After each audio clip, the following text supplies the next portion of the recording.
Retiring with both a pension and Social Security can feel like the hard part is already solved.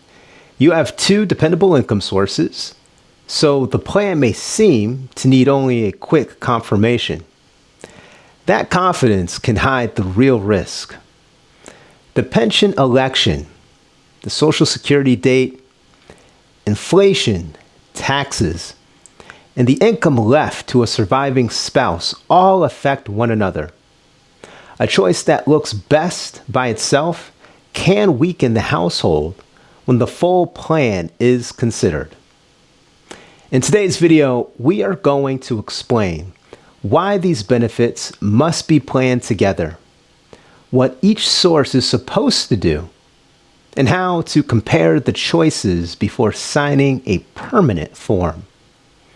By the end of this video, you will have a one-page retirement income map that helps you value the benefits, sequence when they begin, and test whether the plan still works after the first spouse passes away. Question number 1.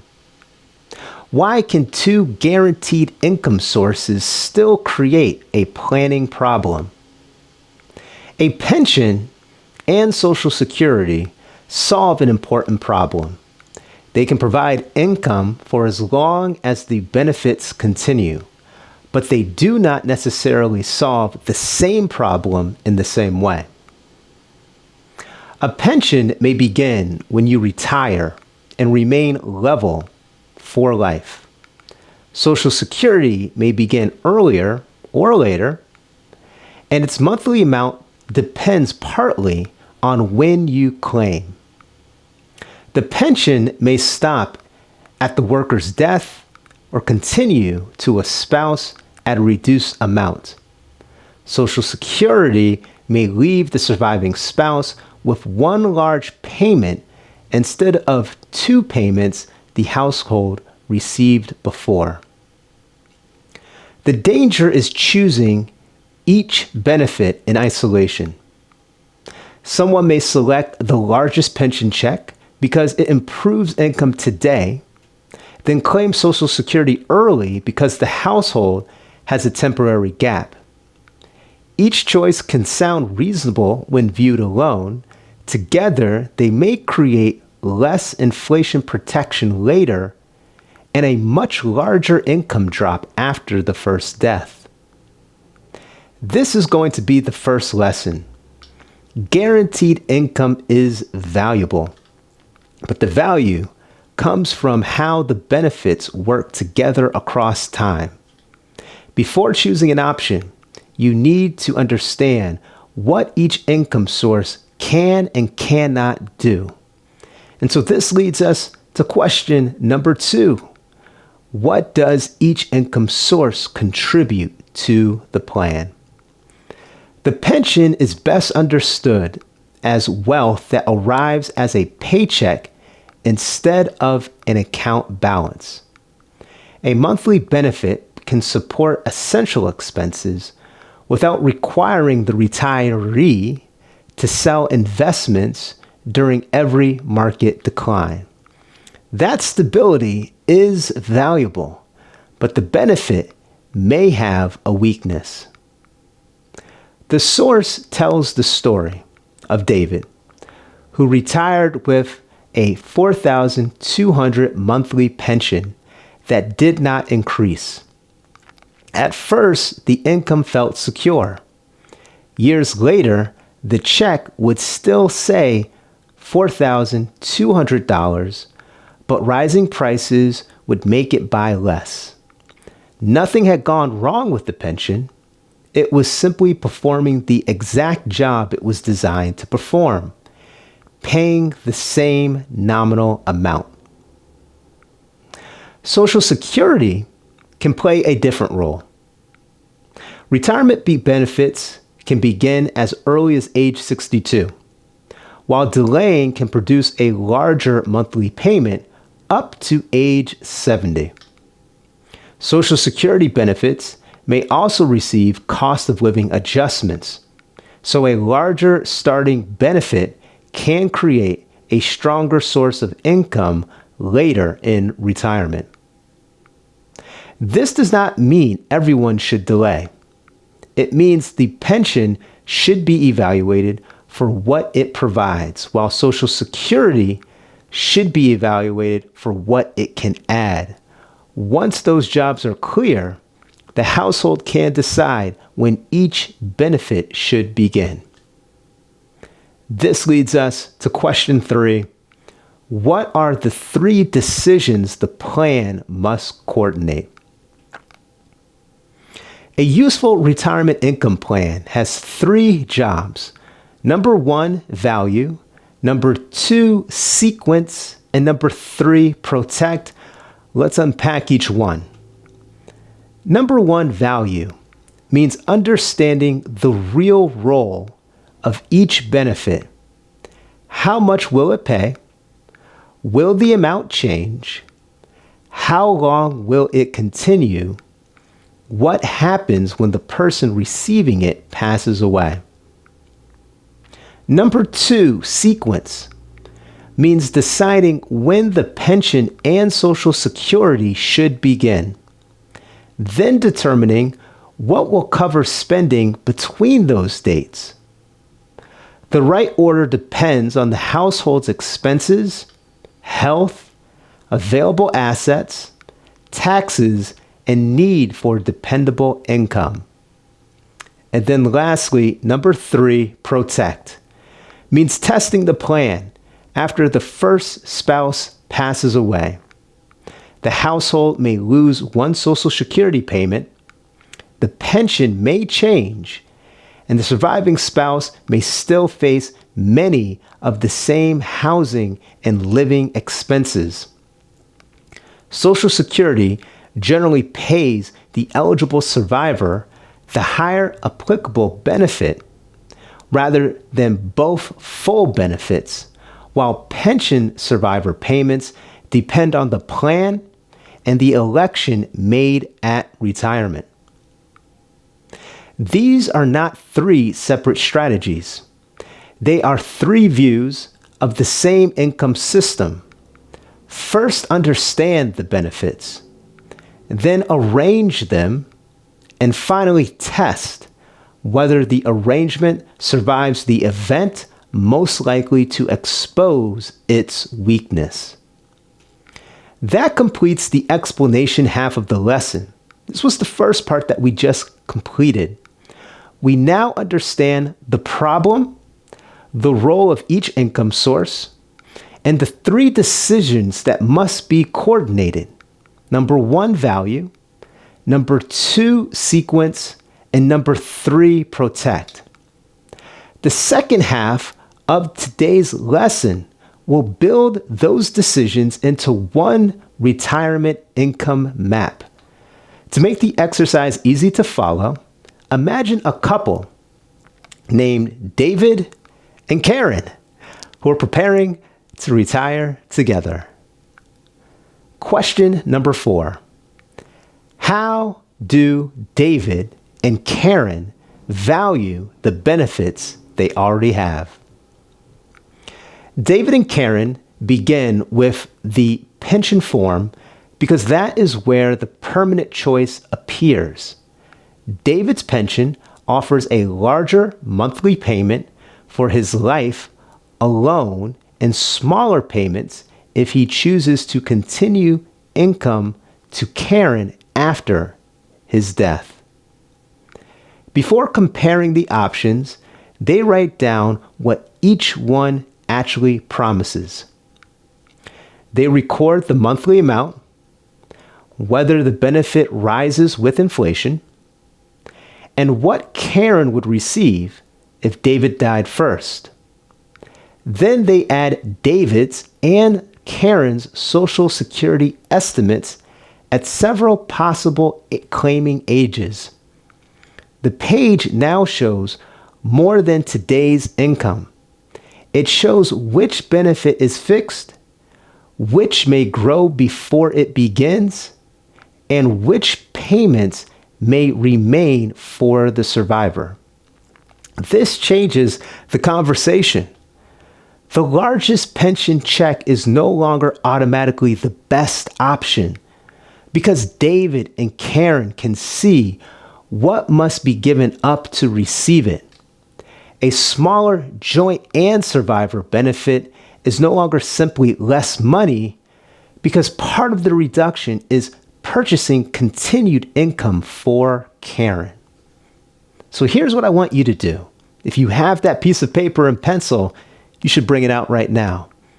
On your page, create the value section by writing what each benefit pays today, how it may change, and what happens at death. Do not choose yet. The selection is complete when the promises and trade-offs are visible in the same place. This leads us to question number 5. How do they decide when each income source should begin? Once David and Karen can see the benefits, they draw a timeline from retirement through age 70. David's pension begins when he leaves work, but Social Security does not have to begin on the same date. They first look at the years immediately after retirement. Suppose the pension covers most of their essential expenses, but leaves a manageable gap. They could close that gap by claiming Social Security immediately, or they could use part of their cash and investment portfolio while allowing a larger Social Security benefit to develop. The second choice is not automatically better. David and Karen must ask what the temporary withdrawals would do to their portfolio, whether their health and family history support waiting, and how the larger future benefit would affect Karen if David dies first. The timeline forces them to compare complete paths instead of comparing one monthly check with another. They also notice that the years between work and later retirement income may create planning opportunities. Rather than turning the lesson into a tax calculation, they simply mark those years for a separate tax review before making withdrawal or conversions. Building the sequence section by placing each proposed start date on one timeline and showing what funds the gaps. The section is complete when you can see how the household moves from the final paycheck to the full retirement income plan without relying on an unexplained assumption. And so this leads us to the final question, number 6. How do you test whether the plan protects the survivor? David and Karen now copy the complete income plan into 2 simple scenarios. The first shows life together. The second shows Karen's financial life if David passes away first. In the survivor scenario, they remove David's smaller Social Security payment and keep the higher benefit Karen is eligible to receive. They then replace the pension with the survivor amount attached to the election they are considering. The mortgage, property taxes, insurance, and many household costs remain, even though the income has changed. Now the pension form looks different. Choosing the single life option may provide more income while David is alive, but it can leave Karen with a large permanent gap. Choosing a survivor option may reduce current income, but it may protect the part of the household budget that does not disappear with David. This is the lesson behind the source's story of Karen. Her problem was not simply that one benefit stopped. Several changes arrived together after the decision could no longer be revisited. Complete the production section by comparing life together with life after the first death.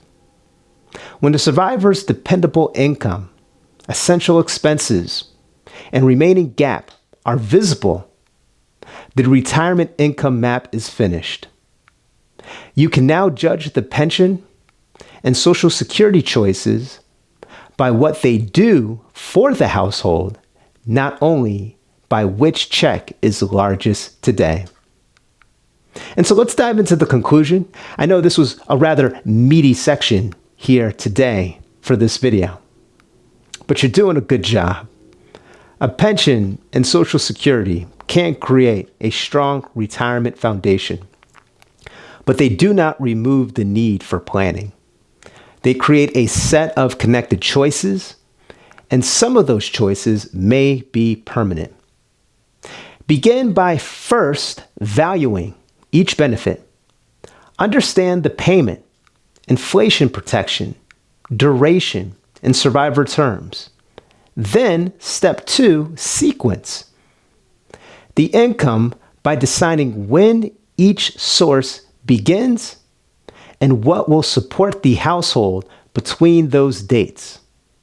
Finally, in step 3, protect the survivor by rebuilding the plan after the first death and measuring the income that remains. The completed map does not choose the answer for you. It makes the trade-offs visible before a deadline or a form pushes you into a default decision. Your next action is to request the pension estimates for every available payment option and place them beside both spouses' current Social Security estimates. Once those numbers are on one page, you can begin comparing complete retirement paths instead of making isolated choices. And now, let's go ahead and transition over to the homework. Again, a very meaty lesson here today, but I'm not going to go ahead and shortchange you by not assigning some homework. So this is what I want you to do. I want you to understand the question and then write your responses in the comments below so myself and other people in the community can help you out. Homework question 1, synthesis. Why can the pension option with the largest payment today create a weaker household plan later? Homework question 2, application. Complete the value, sequence, and protect sections using your pension and Social Security estimates. This is again where that one page is going to come into play.